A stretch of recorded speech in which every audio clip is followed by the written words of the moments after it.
Welcome to Rack of the Week 199. Next week is number 200. Looking forward to that. On the screen, you can see my supporters. Thank you very much, you guys. Head over to patreon.com/shortstoponpool or hit the Earn tab under my channel on YouTube, and you can learn about support levels to keep things going here on YouTube. Last week's Rack of the Week showed Mario He, who won the 2024 Straight Pool Championship.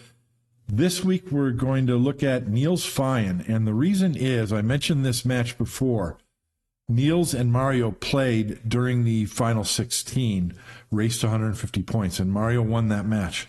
You can see the score sheet on your screen.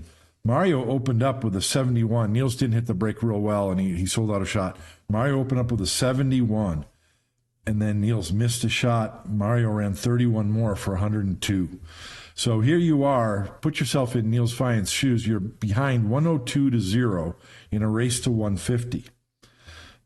There was a couple of safeties, and then Niels was able to run 12, but he was in a tough spot. He had to play safe. Or no, he missed a shot. So now he has 15. Mario comes to the table and runs 47, 1 point away from winning. 1 point. This is what legends are made of, and Niels knew that. He talked about it on his Facebook channel. He made a post especially about this. This was one of the toughest 50s I've ever seen, and he did it with his back against the wall because he's most likely not going to be able to play safe because Mario needs one ball. He wanted to run out from there. Obviously, that's well within his capabilities. These tables are tough. These aren't 5-inch pockets. It's a diamond with 4.5. I showed a recent Rack of the Week with Michael Yednak doing the same thing, just clearing a table from nowhere. The balls were just lying terrible. Let's take a look at the rack. He's got a shallow angle break shot that's kind of high and outside. Now, there's a European way of measuring. He's sliding along his joint to see where he's going to hit. And you can tell where he's pointing. He's thinking that he's going to hit, I believe he's thinking he's going to hit either the middle or the top of this ball. So he's trying to do a soft draw, I think, to draw back to center table. But watch what happens. I don't know. I thought maybe he hit the bottom of that ball instead, but it looked like it hit the top of that ball and went forward. So I'm not quite sure if that's what Niels wanted. But put yourself in his shoes. You've just run 1 or 2 racks. Your opponent needs 1 point to win the game, and here's the shot. You either got to shoot a super long 13 ball, follow it up by another long shot, or cut this ball while the cue ball's right up against the rail. Neither of those shots are a bargain. And there's a potential break ball here. So that's one positive about this rack, but the rest of it is completely tied up. I think Niels makes a good choice because if he shoots the 13, which is a tough shot to begin with, your next shot is going to be to shoot the only shot you have as a break ball. So it's a good choice. You got to bear down, keep your cue level, and just make a smooth stroke. And I'm not going to try and blast this ball, just a medium speed. But careful aim at the pocket. There's no playing position here, right? So that makes it a little easier. You're just focusing on making that ball medium firm stroke you're going to have topspin on the cue ball no matter what. So that was actually not even a medium first stroke. He hit that kind of softly. So he may have seen that the cue ball was going to hit that 8 ball and not hit the rest of the rack. I think it's very likely. But now what do you have? The break ball got moved. You've got a cluster along the rail. You've got a cluster in the center of the table. You got 2 balls tied up on the upper rail and no break ball. How do you feel about clearing this rack? I'm going to pause it for just a sec. How do you feel about clearing this rack? I mean, what are your chances? I mentioned before, things can turn around real quick in a racket straight pool. So I wasn't sure what to do, but once Neil got down on the ball, I was like, oh, I see what he's doing. And so hopefully you can see now too. The only shot he's got is this ball in the side pocket. Luckily, he's pretty straight and you just play a stop shot. But once you do that, then he's going to have a cut shot on this ball. And cutting this ball, you can go to the rail and hit the 1 and perhaps open these balls. That's a really productive 2-shot sequence because now both of these balls are cleared to the corner pocket. You'll probably have these open and you have an insurance ball. So things might be looking up. And this is how quickly that I mentioned before, don't get defeated when you see a tough rack like this. It only takes 1 or 2 shots, and all of a sudden things are looking pretty rosy, especially compared to the way they used to. Now, this isn't the easiest shot. Set this shot up and try it. How often do you shoot this shot and the cue ball glances that 5 coming off the rail? Or it comes off the rail too sharply and you hit this 3 ball, knock the 3 this way and the cue ball this way, and you have nothing. So this isn't that easy to hit this with some speed, come off this rail and miss both of those balls and hit the 1 and stick there for the 3 ball. But this is a perfect example of how quickly a rack can turn. And he didn't hit that with a lot of speed either. Now he didn't stick the cue ball there for the 3. A little bit fortunate, but only a tiny bit, because he put a good stroke on that. It's very unlikely to come out of that without a shot. So he's got a shot on this ball. But now ask yourself, things are looking up. They're looking much better. But what are you going to do from here? How are you going to deal with the trouble? Because here's your break ball. Obviously, this, I think that's the 4 ball, is the shot he's going to shoot. What ball are you going to play position on? So both of these balls go in this pocket.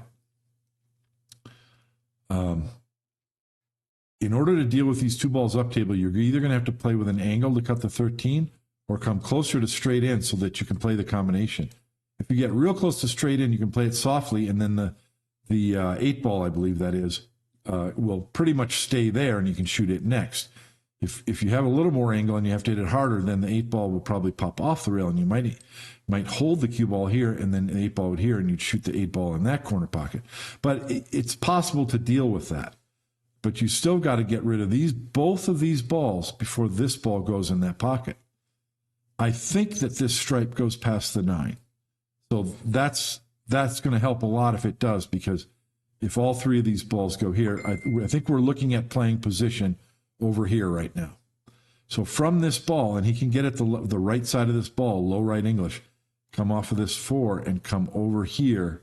He's got a shooting gallery of balls that's really going to help his situation.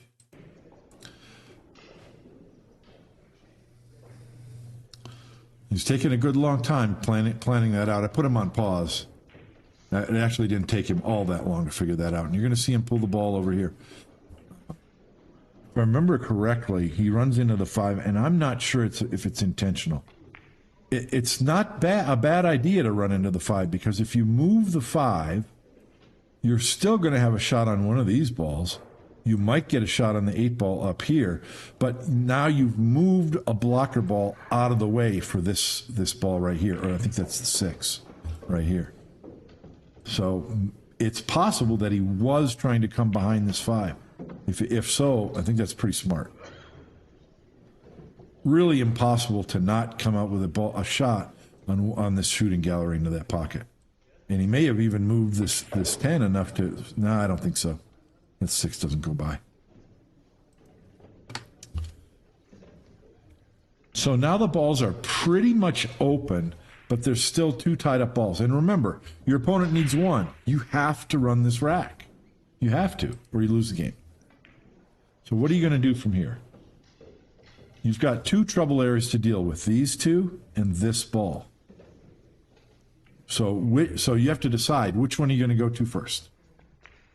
I like Niels' decision. He goes to this one first, this trouble first. So he's going to shoot this stripe that's near his break ball. That's good too, because you always want to clear the area around your break ball. But he's just going to play a simple shot so you can shoot the 5 ball back in this pocket. And that's great, because no matter what angle you get, you're going to be able to transition up to this problem or over to this problem from there. So really smart shot. He's cutting the ball to his right now, the 5 to his right, so he's going to play position for these. You can either, what you might want to do is follow forward and bump the 10 to move it out of the way, because you're going to have a shot on one of these balls back here. But I really like what Niels does. He plays position for this ball in the corner or these balls. Just like that. How beautiful is that shot? So from here, obviously, now look, he's thinking again, because there is no definitive end pattern yet. He's dealing with each issue. I'm going to let him, when he moves out of the way, I'm going to pause this for just a second. Okay. So he's thought about his he's still thinking about his options, whether he wants to get straight in or an angle on that combination. So he's thinking through how to clear up this rest of this rack. Obviously, this ball in the upper corner is the shot. I'm going to tell you what I see, which is not what Niels shoots. Break ball, key ball, diagonally from the key ball, there's your K2 ball. How many times have you heard me say that over the last 199 racks of the week? Now that you've established that this is the K2, that means that these balls are your K3 and 4, because it's easy to get from an up table ball and get position on a ball that's along the rail. I've mentioned that before. This is an easy ball to find. So my pattern from here is 8 ball or 6 ball, probably this ball, and then either go forward or the other way, shoot this ball, and then play position for this combination. Then you're going to be able to do what I mentioned earlier and use the shot on this ball to get over to the 10, which leads easily to the 1. So that makes sense? I think that's a very workable end pattern from here. It's not what Niels shoots, so let's watch him go. I don't think that Niels chooses the best end pattern. He's going to shoot the 10 right now.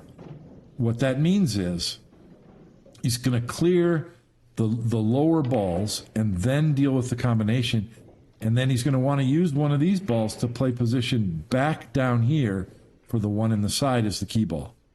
I think that's too much movement, and you're relying on a lot of difficult things going correctly. But the title of this rack of the week is Fortitude.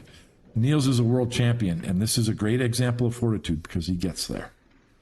So he doesn't rush into the shot, walk around the table, make certain of the angle. He's pointing his cue, make certain of the angle you're going to get on this ball.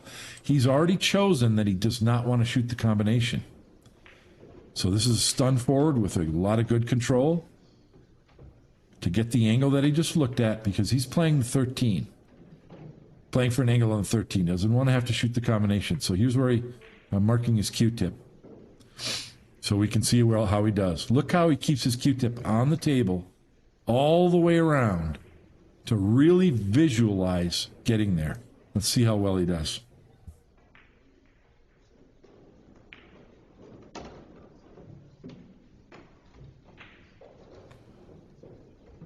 A little farther, cue ball, a little farther. How about that, ladies and gentlemen? That is the fortitude of a world champion. That is the reason why I chose this rack out of the other ones. But all three of them were fantastic.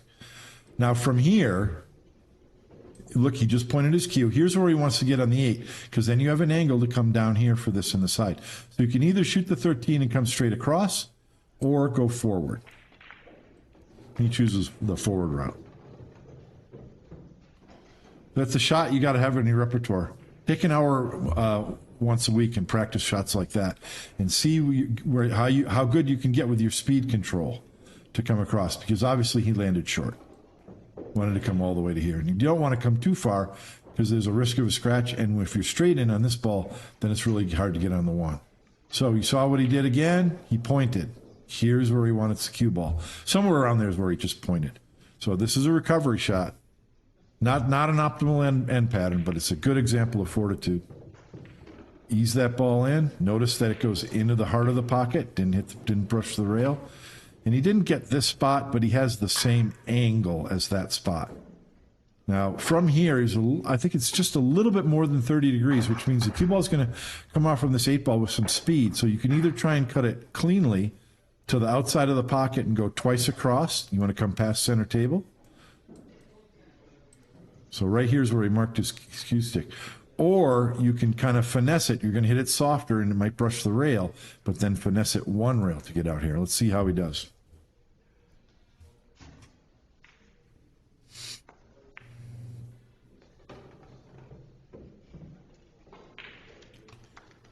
Okay, not quite as close, but a good angle on the break ball. He's a good distance away, but from there, you aren't going to sacrifice pocketing the ball for perfect position. So that's a great shot. He's a long way from the break ball, but he's got a really nice angle. That's the fortitude of a world champion, guys. ladies and gentlemen. What would you do on this break shot? You're 5 feet away from the ball. It's a nice angle, but it's a healthy cut shot. I think we're going to see him sight it with his cue. I'm not sure. Yeah, sight it with your cue. What part of the ball are you going to hit? This time he's hitting the second ball. Look at that.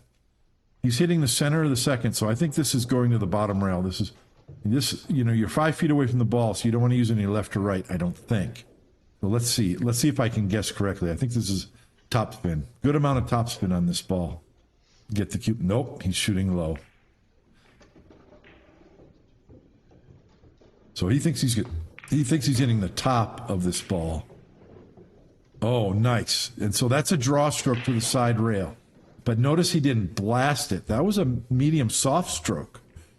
And let me hit pause. And just holding the cue ball. Just making sure that you pocket that ball. Do not sacrifice pocketing the ball for position. So that was a draw stroke to the rail. And it's hard to predict where the cue ball is going to go, but it's going to pick up that spin, which brought it down to the bottom rail. Very common break shot. You see that one in my book. I hope you liked that. I think that was a really good example of fortitude, the fortitude that we talk about that's necessary to play at a high level. Next week's going to be a fun one. I'm just going to do a review of the 200 Rack of the Week videos that I did, and then I might talk a little bit about plans for the future. So stay tuned for that one next Sunday. If you're going to play straight pool or any pool, play it straight, and we'll see you next week on Rack of the Week. Bye.